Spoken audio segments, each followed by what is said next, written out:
오늘 본문은 욥기 23장입니다.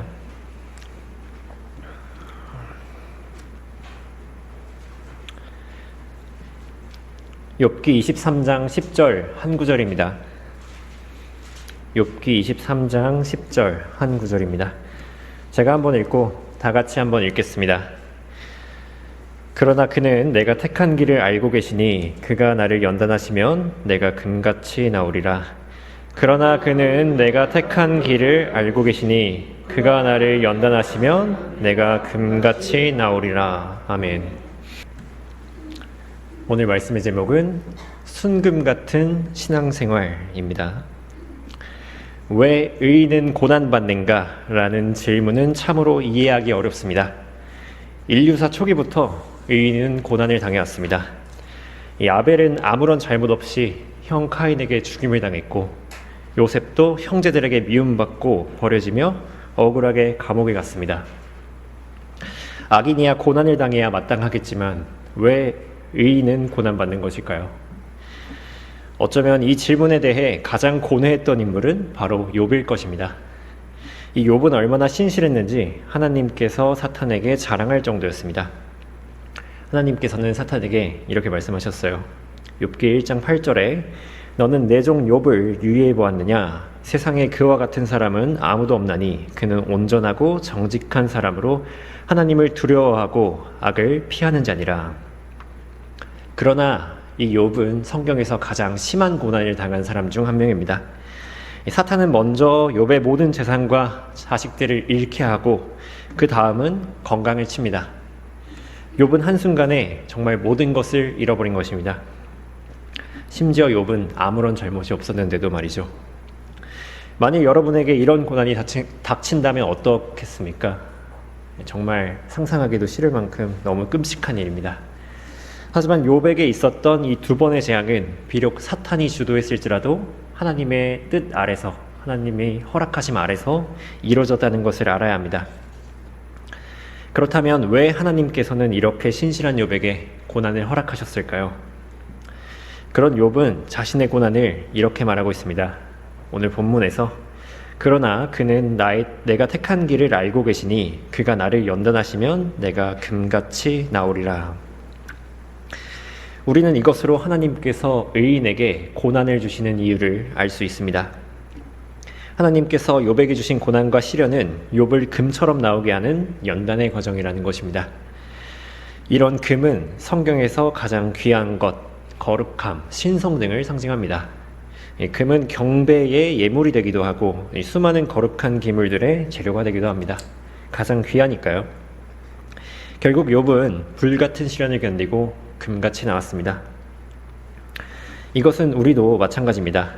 한 죄인이 구원받고 그리스도인이 되어서 어느 시점이 지나면 하나님께서는 그 성도를 연단하시기 위해 이 불같은 시련을 주십니다. 그렇게 그 성도는 연단받아 순금처럼 나오게 되는 것입니다. 그렇다면 과연 순금 같은 신앙생활은 어떤 것일까요? 오늘의 주제는 고난이라기보다 우리가 그 고난을 통해서 얻는 순금 같은 우리의 신앙입니다. 과연 그것이 어떤 것일지 욥의 고난을 통해 함께 알아볼 것입니다. 순금 같은 신앙생활, 첫 번째로 순금은 불순물이 없습니다.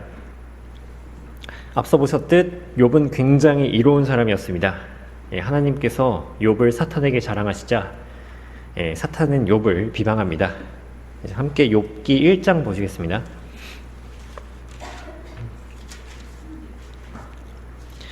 욥기 1장 9절에 사탄이 이렇게 말하는데요. 욥이 아무런 이유 없이 하나님을 두려워하리까 주께서 그와 그의 집과 그가 소유한 모든 것의 사면으로 장벽을 두르심이 아니니까 주께서는 그가 손으로 하는 일에 복 주셨고 그의 재산이 그 땅에서 늘어나게 하셨나이다. 그러나 이제 주의 손을 내밀어 그가 소유한 모든 것을 쳐보소서. 그리하시면 그가 주를 정면으로 저주하리이다. 사탄이 말하고자 하는 바는 욥이 하나님을 섬기는 이유가 하나님께서 주신 복 때문이라는 거죠. 이 기복신앙은 놀랍게도 사탄에게까지 인정받지 못합니다. 이 많은 사람들이 그저 마음의 안식과 복 주시기를 바라는 기복신앙으로 하나님을 섬기고 있습니다. 이 노숙자들은 공짜 식사를 준다고 하면 교회에 가고요. 이 군인들은 초코파이를 준다고 하면 교회에 갑니다. 이런 사람들은 예수님 당시에도 있었는데요. 요한복음 6장 26절에서는 진실로 진실로 내가 너희에게 말하노니 너희가 나를 찾는 것은 기적들을 보았기 때문이 아니라 빵을 먹고 배부른 까닭이라 라고 사람들을 책망하십니다. 이런 사람들은 옆에 불교에서 햄버거 주면 절에 갑니다. 이런 믿음은 전혀 순수하지 않죠. 그저 자신의 이권이 걸려있기에 그런 것입니다. 그들의 믿음은 자신의 이권이 사라지면 곧 주를 저주하게 되어 있어요. 우리는 어떻습니까? 오직 주를 섬기는 순수한 동기로 하나님을 섬기고 있나요? 우리 또한 우리 신앙의 동기가 자신의 복 때문인지 아니면 진정 하나님을 섬기는 마음인지 한번 생각해 볼 필요도 있습니다. 그렇게 하나님께서는 종종 침묵하심으로써 하나님을 섬기는 우리의 동기를 확인하시는 것입니다. 또 이런 고난이 닥치는 것은 우리에게 닥친 고난 가운데서 순수하게 하나님만을 의지하는지 이것을 아시고자 하는 목적도 있습니다. 하나님께서는 이스라엘 민족을 연단하셨는데요. 이 광야 사건을 나중에 회고를 이렇게 하고 있습니다. 신명기 8장 3절에 주께서는 너를 겸손하게 하시고 너를 배고프게 하셨으며 너도 모르고 내 조상도 모르는 만나로 너를 먹이셨으니 이는 사람이 빵으로만 사는 것이 아니요 주의 입에서 나오는 모든 말씀으로 사는 것을 너희로 알게 하려 하심이니라. 하나님께서는 종종 징계 막대기로 우리를 겸손하게 하실 것입니다.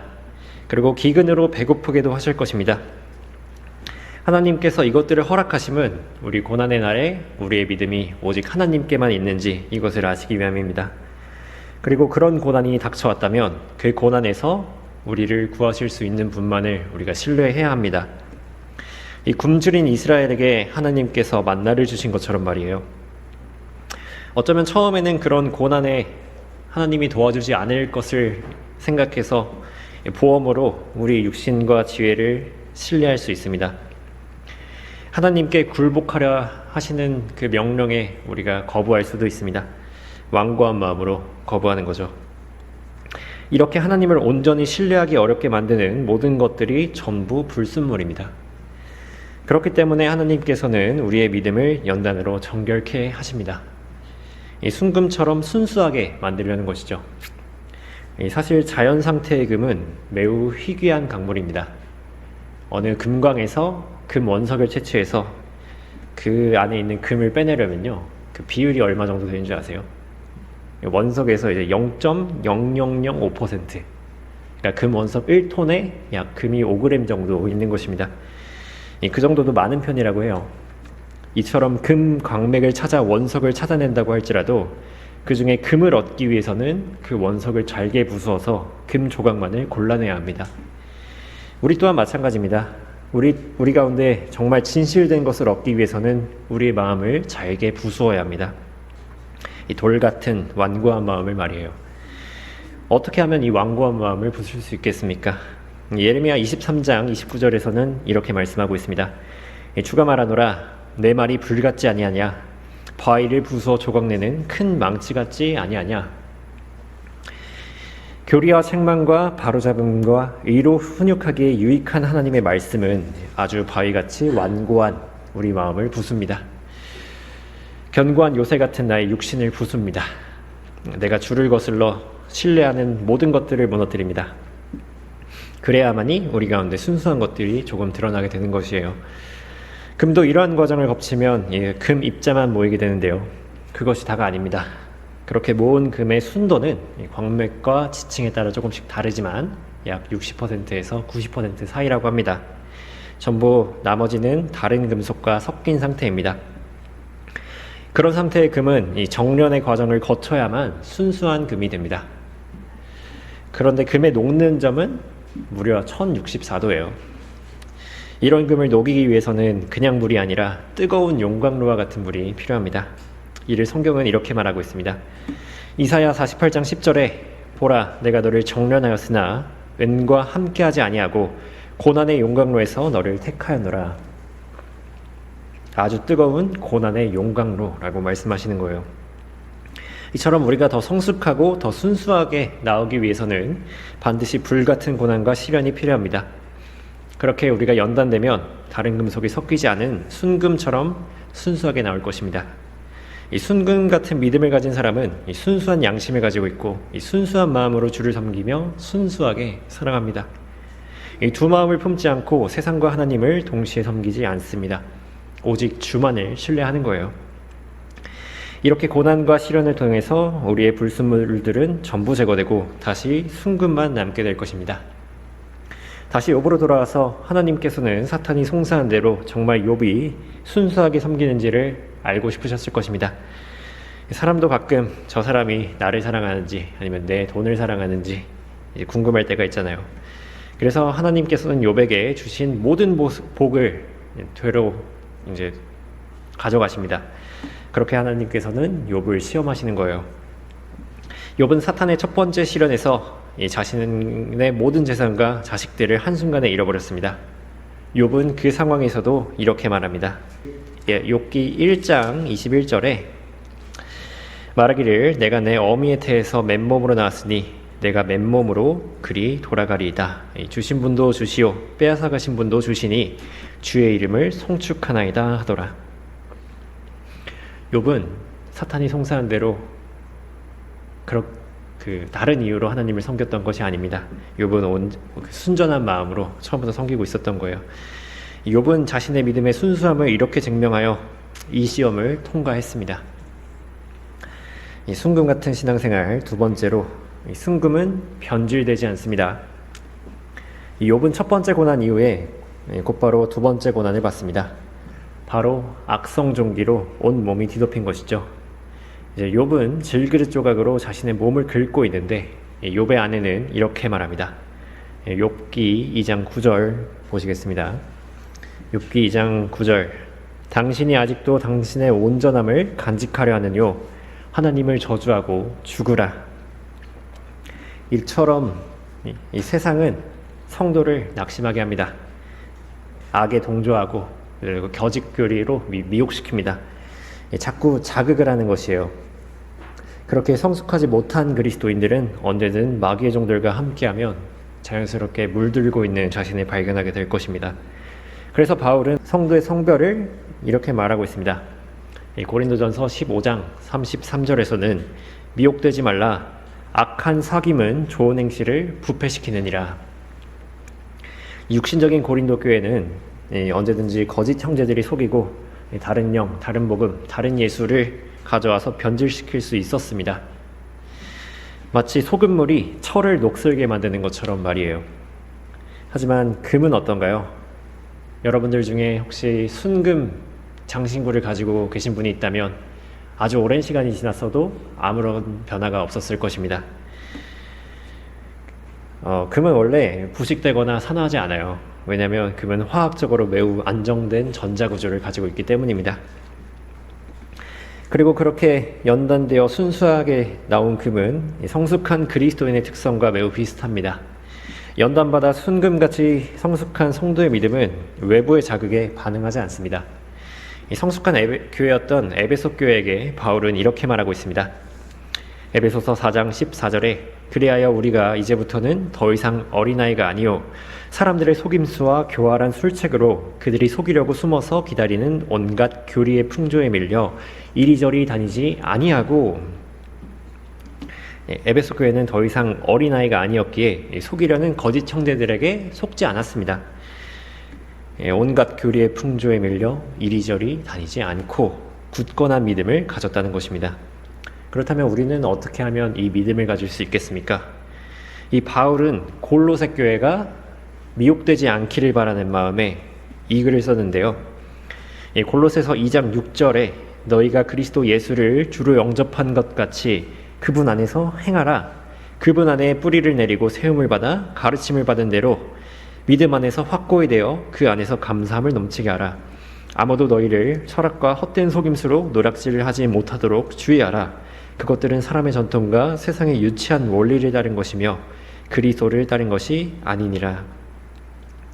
그 비결은 처음에 말했듯 너희가 그리스도 예수를 주로 영접한 것 같이 그분 안에서 행하라는 것입니다. 그렇다면 이 행함이 무엇입니까, 여러분? 그분 안에 뿌리를 내리고 세움을 받는 거죠. 그리고 또 반석 위에 집을 짓는 것입니다.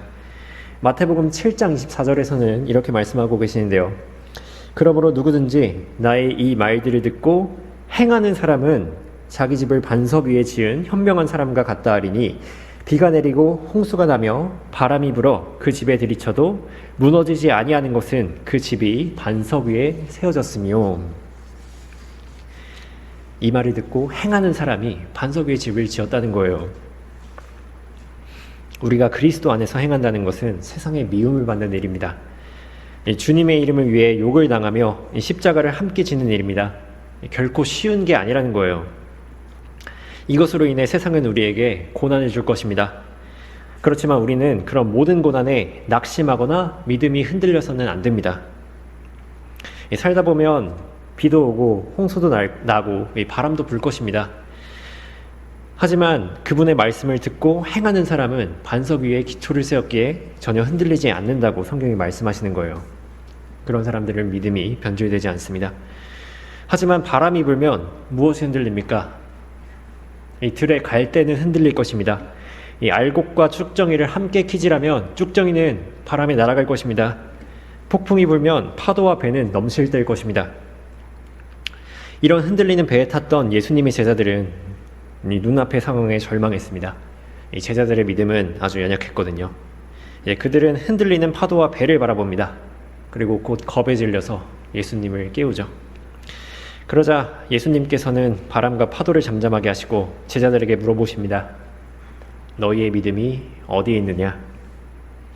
어쩌면 사실 흔들린 것은 파도와 배가 아니라 그들의 믿음입니다. 여러분의 믿음이 이 제자들처럼 흔들리는 파도에 있다면 여러분 또한 흔들리게 될 것입니다. 고난과 풍파가 닥쳐오면 먼저 절망적인 세상을 바라보게 될 것입니다. 하지만 연단되어 순금 같은 믿음을 가진 사람은 그렇지 않습니다.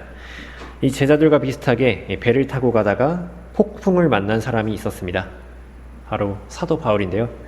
이 바울은 로마로 호송되던 중에 유르콜레돈이라는 폭풍을 만나게 됩니다. 하지만 바울이 그 폭풍을 만나고 이렇게 말을 하는데요.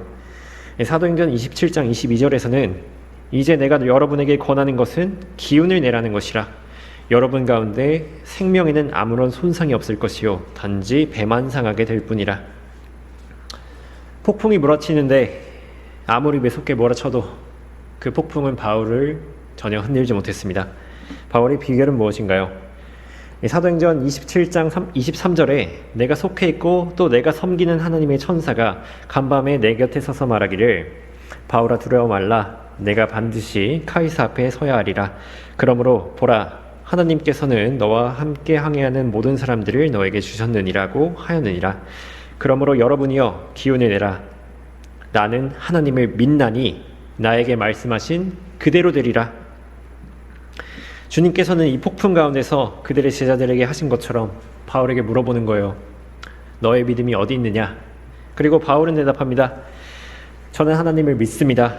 반석이신 예수 그리스도께 제 믿음이 있습니다. 그러니 저는 흔들리지 않습니다.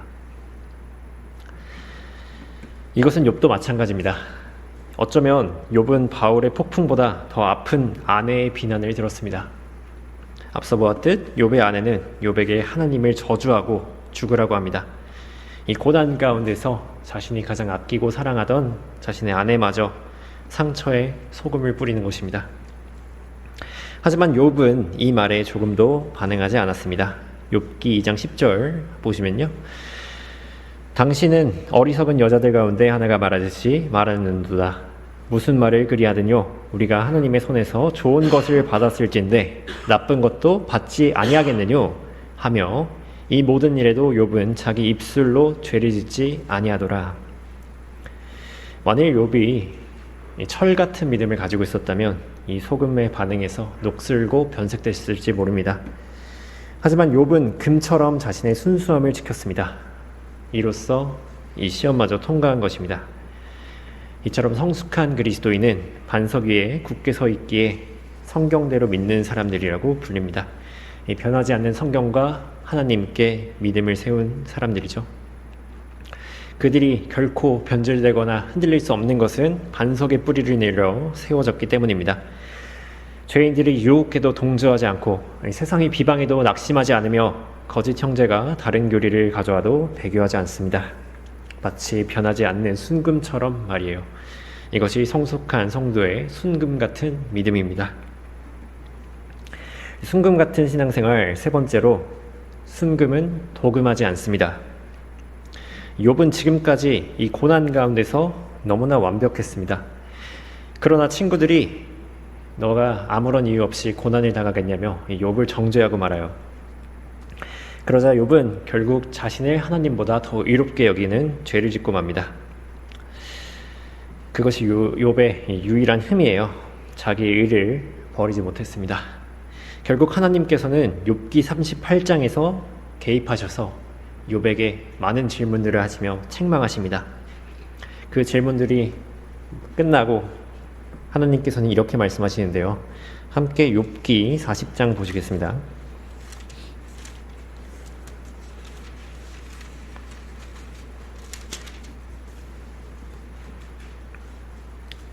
욥기 40장 1절입니다. 또 주께서 욥에게 대답하여 말씀하시기를 전능하신 분과 더불어 다투는 자가 그분을 가르치겠느냐, 하나님을 꾸짖는 자로 그것을 대답하게 하라 하시더라. 당연히 대답할 수가 없겠죠. 욥이 내 의로움을 몰라주시는 하나님보다 자신을 더 의롭게 여기는데 말이에요.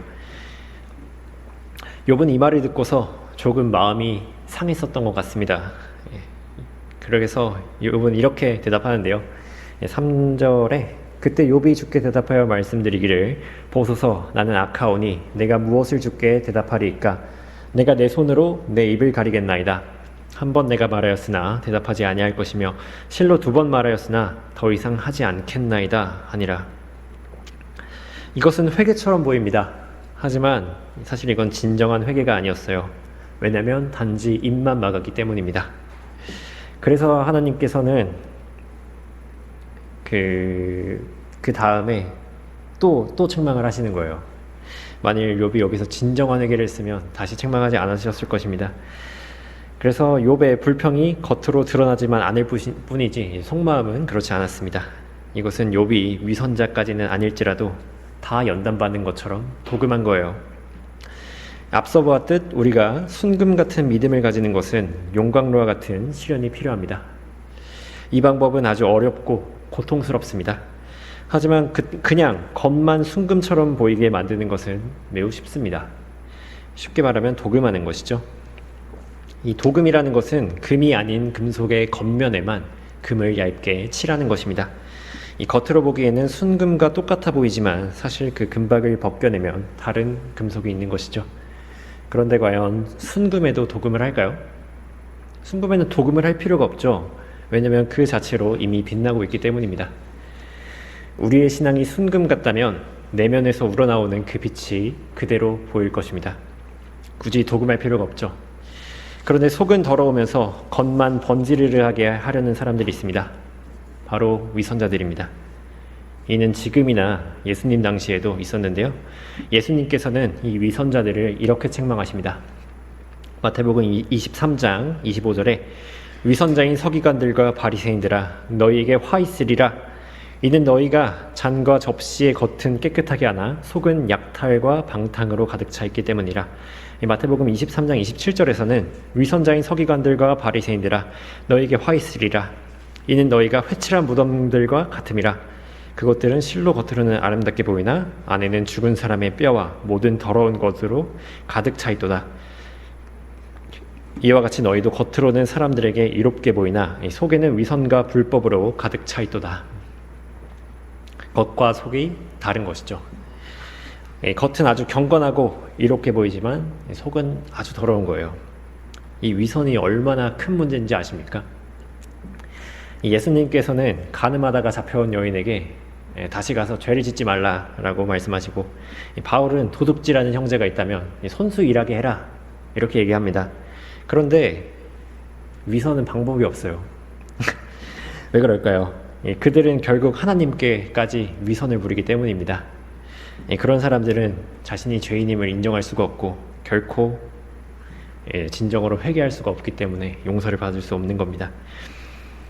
정말 많은 사람들이 자신의 신앙을 도금하고 있습니다. 경건의 모양은 있으나 경건의 능력은 없습니다. 그리고 성령 충만 이전에 성령의 열매만을 흉내내고 있죠. 가면 쓰고 도금한 그런 신앙을 가진 것입니다. 하지만 도금할 필요 없는 순금은 그렇지 않습니다. 진정한 사랑은 가식이 필요하지 않고 진정한 믿음은 믿음이 없는데 믿는 척하지 않습니다. 진정한 용기는 두려우면서 두렵지 않은 척 떨리는 목소리를 감출 필요가 없습니다. 우리는 언제나 내면에서 우러나오듯 자연스럽게 신앙생활을 해야 되는 것입니다. 마치 데살로니가 교회처럼 말이에요. 바울은 데살로니가 교회에게 이렇게 말하고 있습니다. 데살로니가 전서 1장 3절에 우리 주 예수 그리스도 안에서 너희의 믿음의 행위와 사랑의 수고와 소망의 인내를 하나님 곧 우리 아버지 앞에서 쉬지 않고 기억한다, 이렇게 말했습니다. 우리 내면에 있는 믿음과 사랑과 소망의 결과로서 행위와 수고와 인내가 나온다는 거죠. 내가 믿음이 있으면 그 믿음대로 행동하게 되고, 사랑하면 사랑하는 만큼 수고하게 되고, 소망하면 소망하는 만큼 인내하게 됩니다. 이것이 자연스러운 것입니다. 하지만 결과만 어떻게 흉내내보려고 하면 어떻게 되겠습니까? 요한계시록 2장 2절에서는 예수님께서 에베소 교회에게 하시는 말씀입니다. 내가 너의 행위와 수고와 인내를 알며 또 내가 어떻게 악한 자들을 용납지 아니한 것과 자칭 사도라 하지만 아닌 자들을 시험하여 그들이 거짓말쟁이임을 찾아낸 것과 또 내가 참고 인내하며 내 이름을 위하여 수고하고 지치지 않은 것을 아노라. 잘 보시면 에베소 교회에도 행위와 수고와 인내가 있었습니다. 그런데 뭐가 없었죠? 첫사랑이 없었잖아요. 부자연스러운 신앙생활, 이것이 에베소 교회의 문제였던 것입니다. 하나님께서는 이를 강하게 책망하셨어요. 그렇게 우리는 내면에서 우러나오듯 자연스러운 신앙생활을 해야 합니다. 내면과 외면이 일치하는 것, 그것이 순금 같은 신앙생활입니다. 도금하지 않아도 금빛으로 빛나기 위해서는 우리가 겉을 먼저 깨끗하게 할 것이 아니라 내면을 먼저 깨끗하게 해야 돼요. 마태복음 23장 26절에서는 너 눈먼 바리새인아, 잔과 접시 안을 먼저 깨끗이 하라. 그러면 그것도 깨끗하게 되리라. 여러분의 믿음은 순금인가요? 아니면 도금인가요? 여러분들은 반드시 겉만 좋게 포장하는 쉬운 길이 아니라 하나님께서 주시는 고난을 정면 돌파해야 합니다. 그렇다면 우리는 그 고난을 통해 내면까지 온전히 순금으로 나오게 될 것입니다. 다시 욥으로 돌아가 보겠습니다. 하나님 앞에서 입을 막았던 욥은 결코 하나님께 생각까지 감출 수 없었습니다. 하나님께서는 마음의 생각과 의도들을 판단하시는 분이시니까요. 그러자 하나님께서는 나를 정죄함으로써 이롭게 되려고 하냐고 이제 다시 말씀하시는데요. 그런 후에 사탄의 예표인 비히못과 리비아탄을 말씀하시며 다시금 욥을 책망하십니다. 그러자 욥은 이렇게 말하는데요. 이제 함께 욥기 42장 1절 보겠습니다. 그러자 욥이 주께 대답하여 말씀드리기를 주께서는 모든 것을 하실 수 있으며 어떤 생각도 주께 알려지지 않을 수 없음을 내가 아나이다. 이제 욥은 하나님 앞에서 속마음을 감출 수 없다는 사실을 인정하게 됩니다. 그리고 진정한 회개를 하는데요. 욥기 42장 6절에 그러므로 내가 나를 미워하고 티끌과 재 속에서 회개하나이다 하더라. 정말 자신을 미워할 만큼 회개하는 것, 이것이 진정한 회개입니다. 억울한 입을 틀어막고 도금한 상태가 아닌 티끌과 재로 덮은 상태에서 회개합니다. 자신의 내면을 온전히 드러낸 것이죠. 그제서야 욥은 자신의 의를 붙잡는 상태에서 벗어나 진정으로 연단받고 정말 안부터 밖까지 순금처럼 나오게 됩니다. 결론입니다. 이처럼 하나님께서는 정말 죽기보다 더 고통스러운 고난을 통해 욥을 연단하셨습니다. 하나님께서는 우리가 감당할 수 없는 시험을 주시지 않으시기에 우리가 욥보다 더 심한 고난을 당하기는 어려울 것입니다. 다만 우리에게도 고난은 언제나 찾아올 수 있습니다. 혹시 현재 고난 가운데 계신 분이 있습니까? 그렇다면 우리는 이런 욥을 본받아 하나님께서 주시는 시련을 견딜 수 있어야 합니다. 야고보서 5장 10절에서는 이렇게 말씀하고 있는데요. 나의 형제들아, 주의 이름으로 말한 선지자들을 고난과 인내의 본으로 삼으라. 보라, 우리는 견디어내는 자들을 복 있는 사람들로 여기나니 너희가 욥의 인내를 들었고 또 주의 결말을 보았거니와 주는 인정이 심히 많으시고 자비로우시니라. 왜 견뎌내는 자들은 복이 있을까요? 그것은 욥의 결말을 통해 알 수 있습니다. 바로 인정과 자비가 풍성하신 주님께서는 숨금같이 나온 욥의 사로잡힘을 돌이키셨고 욥에게 전에 소유했던 것의 2배를 주셨습니다. 그리고 자식들을 전부 다 돌려받게 됩니다. 이처럼 하나님께서는 연단을 통해 순금같이 나온 성도를 받으십니다.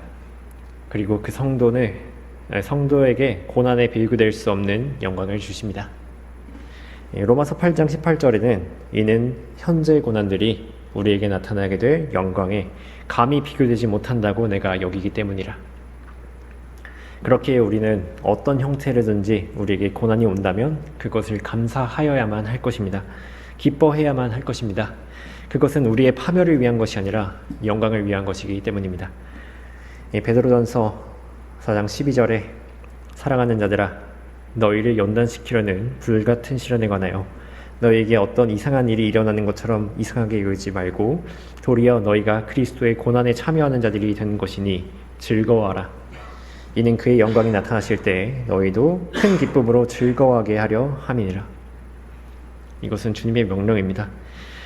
인생을 살다 보면 고난이 있겠지만 그럴수록 욥의 인내를 본으로 삼는다면 그 고난을 통해 여러분의 믿음이 금보다 더 빛날 것입니다. 이 순금 같은 욥의 신앙은 이제 우리의 신앙이 되어야 합니다.